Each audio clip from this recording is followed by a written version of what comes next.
Hello everyone. आज हम एक सवाल सॉल्व करते हैं। ठीक है, इस वाले सवाल को देखते हैं। ठीक है, और इसके अंदर हमें क्या दे रखा है। इसके अंदर हमें ये दे रखा है कि बेसिकली हमारे पास क्या है कि यहाँ पे हमारे पास क्या वैसे डैश इस जगह पॉइंटेड एरोज चलो नहीं बनेंगे, वो कोई नहीं।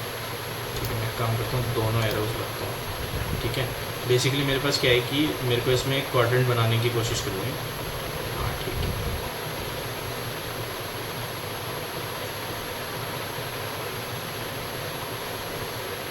ठीक है। अच्छा, so that's what basically it means. थोड़ा सा सीधा कर देता हूँ। ठीक है, और एक और लाइन लेते हैं।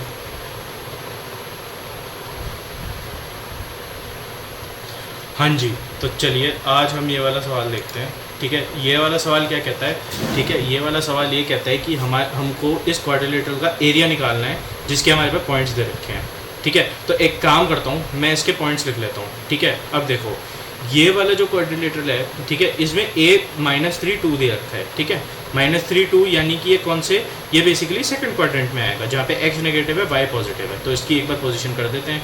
ठीक है, ये यहाँ पे है, इसको a कह देते हैं और इसको कह देते हैं -3 2। ठीक है, अब इसने बोल रखा है 5,4। ठीक है, इसको b कह देते हैं। ठीक है, ये थोड़ा सा इससे ऊपर रहेगा, देखो वेग फिगर्स ही हैं। ठीक है, और इसकी वैल्यू क्या रहेगी 5,4।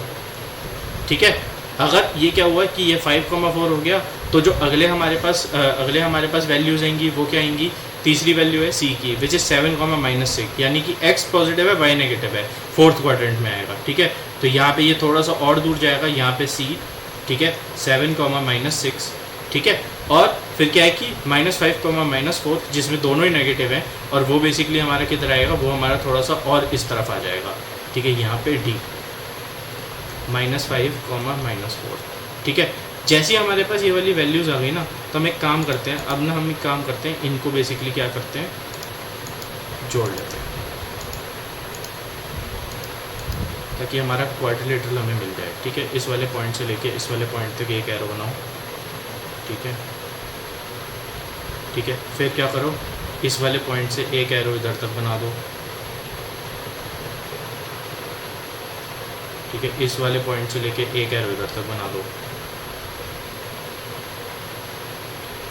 और अब इस वाले पॉइंट से लेके एक एरो यहाँ तक बना दो। ठीक है, और इनको एक्सटेंड भी कर दो। ठीक है जी, है ना। अब हमें क्या करना है, इस क्वाड्रिलेटरल का बेसिकली एरिया निकालना है। ठीक है, तो हमारे पास क्वाड्रिलेटरल की फिगर तो रेडी है। ठीक है, अब हम क्या कर सकते हैं, इसको एक काम करते हैं, इसको हम बाइसेक्ट कर लेते हैं। बाइसेक्ट से मेरे कहने का मतलब है कि इसका एक डायगोनल जोड़ देते हैं। तो ए और सी को मैं एक काम करता हूँ, जोड़ देता हूँ। ठीक है, मैंने कलर दूसरा लिया था, let me just select a different colour. ठीक है, क्योंकि मैं ये आंसर सॉल्व करने के लिए कर रहा हूँ, ये क्वेश्चन का पार्ट नहीं है इसलिए। ठीक है, तो यहाँ आ गया। ठीक है, और इसको मैं क्या करता हूँ, ले जाके खींच के यहाँ तक मिला देता हूँ। ठीक है, तो जैसे ही मेरे पास ये चीज़ आई, तो मेरा अब क्वाड्रिलेटरल कुछ ऐसा दिख रहा है। ठीक है, तो अगर मैं देखूँ, ठीक है, तो क्या हो गया, ये दो ट्राइंगल्स हो गए मेरे। ठीक है, और अगर क्या कहते हैं, इसका एरिया लेट से कि मैं A1 मान लेता हूँ, इसका एरिया मैं A2 मान लेता हूँ, तो मेरा यहाँ पे ट्राइंगल का एरिया निकल आएगा। ठीक है, तो अगर हमें याद हो, कोऑर्डिनेट ज्योमेट्री के बेसिस पे एक ट्राइंगल का एरिया जिसके क्वाड्रिलेटरल्स जिसके बेसिकली हमें क्या कहते हैं कि जिसके बेसिकली कोऑर्डिनेट्स हमें दिए हुए हैं, तो वो क्या हो जाता है। ओके, ये चीज़ मिस हो गई, तो इसको रीडो कर देते हैं। ठीक है, तो वो बेसिकली क्या हो जाता है, वो बेसिकली हो जाता है 1/2 modulus of x1 into y2 minus y3 plus x2 into y2 minus y3, this will be plus x2 into let's say y2 minus y3, this will be y3 minus y1. ठीक है, and plus x3 into y1 minus y2. ये basically मेरा area हो जाएगा इस वाले triangle का, right. ठीक है, तो एक काम करते हैं, A1 का एरिया निकालते हैं सबसे पहले। A1 का एरिया क्या होगा भाई, ठीक है, निकाल लो भाई। A1 का एरिया हो जाएगा मॉडुलस ऑफ x1 इज, ठीक है, x1 चलो a को ले लेते हैं x1, ठीक है, -3,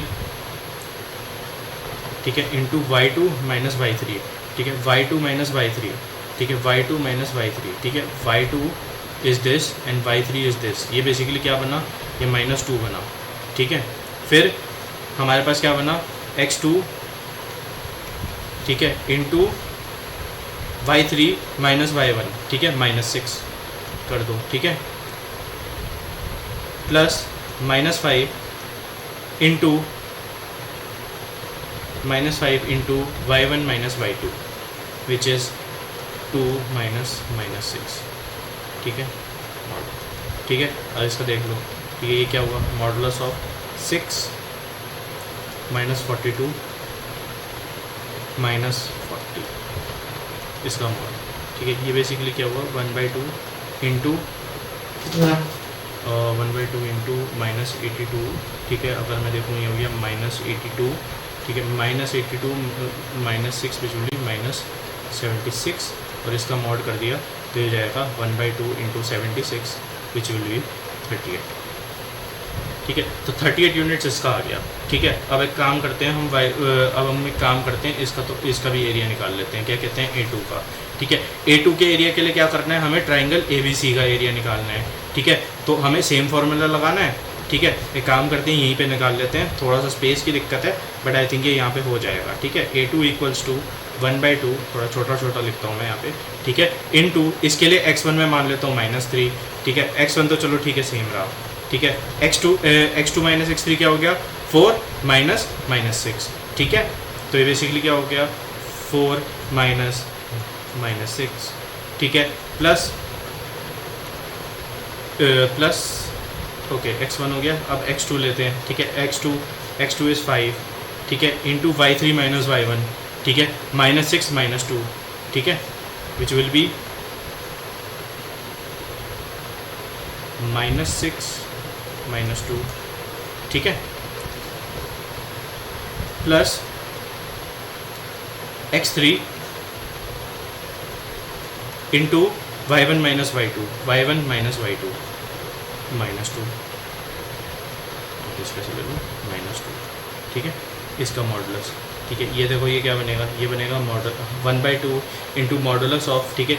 ये हो गया हमारा, ये बेसिकली हो गया 4 + 6 30, तो ये -30 हुआ, ठीक है, प्लस ये वाली चीज़ क्या हुई 5 इंटू -8 विच इज़ -40, ठीक है। और ये वाली चीज़ क्या हो गई मेरी, ये वाली चीज़ मेरी हो गई व्हाट यू से, ये वाली चीज़ मेरी आ जाएगी, ये वाली चीज़ मेरी आ जाएगी -14 अगर मैं देखूँ तो, ठीक है। तो क्या हो गया, ये हो गया 1/2 इंटू मॉडुलस ऑफ, ये हो गया 70, ये हो गया -14 -84, ठीक है, ठीक है। और ये क्या हो जाएगा फिर 1/2 into modulus of 84 which is 84 which is equal to 42, ठीक है। तो यहाँ पे क्या हुआ, जैसे हमारे पास A1 और A2 के एरियाज़ निकल आए तो हमें पता है कि जो क्वाड्रिलेटरल का एरिया हो गया वो क्या हो गया A1 plus A2 which is equal to 42 plus 38 equals to 80 units आ जाएगा, यानी कि ऑप्शन नंबर ए करेक्ट है। आई होप ये सबको समझ आया हो, ठीक है। इसमें कुछ नहीं, हमारा कोऑर्डिनेट ज्योमेट्री का कॉन्सेप्ट लग रहा था, ठीक है। हमें कुछ नहीं करना था, एक डायगोनल जोड़ के, या फिर हम ये वाला डायगोनल जोड़ के भी कर सकते थे, ठीक है। और हमने क्या करना था, 2 ट्राइंगल्स के हिस्सों में इस क्वाड को तोड़ना था एंड उसके बेसिस पे हमने इसका आंसर निकालना था। आई होप ये सबको क्लियर हो सोल्यूशन, ठीक है। अगर इस सोल्यूशन के अंदर कुछ इंप्रूवमेंट की जाती है तो प्लीज़ कमेंट में बताइए, अदरवाइज इस वीडियो को ज़रूर लाइक शेयर और सब्सक्राइब करें। Thank you.